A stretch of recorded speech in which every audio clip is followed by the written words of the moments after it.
أم كتبت وصيتها لابنتها قائلة: يا ابنتي، عماتك أمام الناس هم الصح ولو أنهم على خطأ، خالاتك وإن أخطأن بحقك فهن مثلي، أخاك احترميه ولا تخافي منه واجعليه سندك، أختك هي من ترتجين حنانها ومحبتها،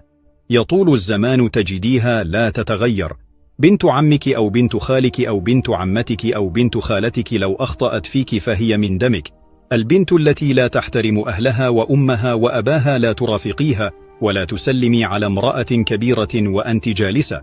أم زوجك هي بمثابة أمك، لا ترفعي صوتك عليها ولا تنقلي لابنها ما يسيء إليها، احترميها بوجوده وغيابه، شجعي ابنها على زيارتها واحترامها ولا تقطعيه منها، علميه أنها هي المربية الأولى له وهي أحق الناس بصحبته ورعايته، لا تتكلمي بالكلام السيء أمام الناس سواء بجد أو مزحا،